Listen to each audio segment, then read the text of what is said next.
లోపల ఉన్నాయి కాబట్టి దాన్ని ఆయన నమ్మినాడు కాబట్టి కోర్టు వారు నమ్మారు కాబట్టి నేను రిమాండ్కి పంపిస్తున్నాను ఆర్డర్ ఇవ్వడం జరిగింది. ఎస్ఎల్బీసీ టన్నెల్లో రెస్క్యూ ఆపరేషన్ వేగం పుంజుకుంది. 7వ రోజు సహాయక చర్యలు కొనసాగుతున్నాయి. గల్లంతైన కార్మికులను గుర్తించేందుకు అత్యాధునిక పరికరాలను ఉపయోగిస్తున్నారు. గ్యాస్ కట్టర్తో బోరింగ్ మిషన్ శిథిలాలను తొలగిస్తున్నారు. రెస్క్యూ టీం బురద మట్టిని లోకో డబ్బాల్లో నింపి బయటకు పంపిస్తున్నారు. ఇదే అంశంపై మా ఇన్పుట్ ఎడిటర్ నవీన్ మరింత సమాచారాన్ని అందిస్తారు.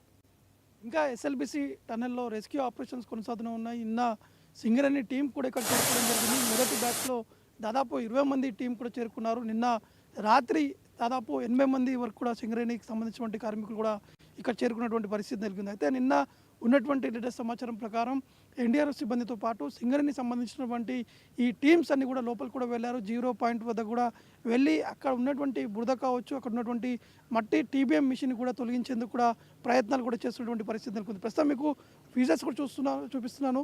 ఆర్మీకి సంబంధించినటువంటి ఆ వెహికల్స్ కూడా లోపలికి కూడా వెళ్తున్నాయి.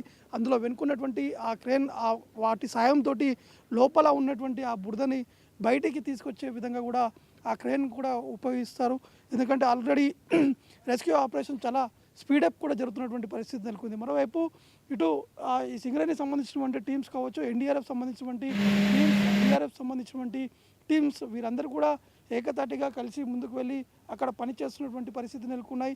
నిన్నటి నుంచి లోకో ట్రైన్ ద్వారా అక్కడ ఉన్నటువంటి బురద కావచ్చు, టీబీఎం మిషన్ సంబంధించినటువంటి పరికరాలు కావచ్చు, వాటన్నిటిని బయటికి తీసుకొచ్చేందుకు కూడా వారు ప్రయత్నాలు కూడా చేపట్టడం జరుగుతుంది. మరోవైపు ఆ కన్వేయర్ బెల్ట్ దాంతో అక్కడ ఉన్నటువంటి ఆ మట్టిని కూడా బయటికి తీసుకొచ్చేందుకు కూడా వారు ప్రయత్నాలు కూడా కొనసాగుతున్నటువంటి పరిస్థితి తెలుస్తుంది. అంటే కన్వేయర్ బెల్ట్ ఇన్ని రోజులు ఆగిపోయింది, అది స్టక్ అయినటువంటి నేపథ్యంలో నిన్నటి నుంచి తాత్కాలికంగా ఆ కన్వేయర్ బెల్ట్ నడిచే విధంగా కూడా ఇక్కడ ఉన్నటువంటి సిబ్బంది కూడా వారు ప్రయత్నాలు కూడా చేయడం జరిగింది. ఈ నేపథ్యంలోనే అక్కడ ఉన్నటువంటి బురద మట్టిని మాత్రమే ఆ కన్వేయర్ బెల్ట్పై బయటకు కూడా పంపిస్తున్నారు. అంటే మొదటిగా టీబీఎం సంబంధించినటువంటి పరికరాలని ఆ కన్వేయర్ బెల్ట్ సాయంతో బయటికి తీసుకురావాలని చెప్పి ప్రయత్నం చేశారు. కానీ ఆ టీబీఎం సంబంధించినటువంటి పరికరాలు అంటే అవన్నీ కూడా ఐరన్ సంబంధించినటువంటి ఉంటాయి కాబట్టి వాటిని బయటికి తీసుకొస్తే మళ్ళీ కన్వేయర్ బెల్ట్ తెగిపోయేటువంటి అవకాశాలు ఉన్నాయని చెప్పేసి కూడా ఆ అధికారి కూడా చెప్పినటువంటి నేపథ్యంలో లోకో ట్రైన్ సాయంతో కూడా వారు ఈ యొక్క రెస్క్యూ కూడా చేస్తున్నటువంటి పరిస్థితి. ఏ క్షణంలోనైనా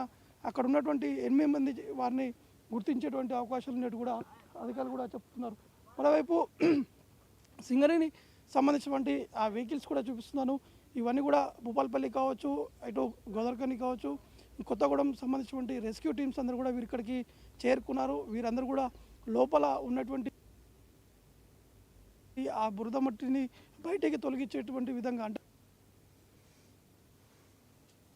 ఈ సింగరేణి టీమ్స్కి చాలా అనుభవం ఉంటుంది. అంటే సింగరేణి కోల్ మైన్స్లో వారు పనిచేస్తారు కాబట్టి వారికి ఉన్నటువంటి అనుభవంతో లోపల ఉన్నటువంటి ఆ వాటర్ కావచ్చు, అక్కడ ఉన్నటువంటి ఆ మట్టిని తొలగించేందుకు ఈ సింగరేణి కార్మికులు కూడా ఉపయోగపడతారని చెప్పేసి వెంటనే రాత్రికి రాత్రి సింగరేణి అదనపు టీమ్స్ కూడా ఇక్కడికి పిలిపియడం జరిగింది. వారు కూడా ఆల్రెడీ ఈ ఆపరేషన్స్లో పాల్గొన్నారు. ఈరోజు ఉదయం నుంచే 6:30 గంటల ప్రాంతంలోనే ఈ సింగరేణి టీం అందరూ కూడా లోపలికి కూడా వెళ్ళడం జరిగింది. దాదాపు 60 మంది వరకు కూడా లోపలికి వెళ్ళి అక్కడ ఉన్నటువంటి ఆ మట్టిని కూడా తొలగించేటువంటి ఆ ప్రయత్నాలు కూడా కొనసాగుతున్నాయి. కెమెరామెన్ సునీల్తో నవీన్, ఎస్ఎల్బీసీ టన్నెల్ నుండి. వనపర్తి జిల్లాలో సీఎం రేవంత్ రెడ్డి పర్యటించనున్నారు. మార్చి 2వ తేదీన ఆయన వనపర్తిలో 721 కోట్ల రూపాయల పనులకు శంకుస్థాపనలు చేయనున్నారన్నారు మంత్రి జూపల్లి కృష్ణ.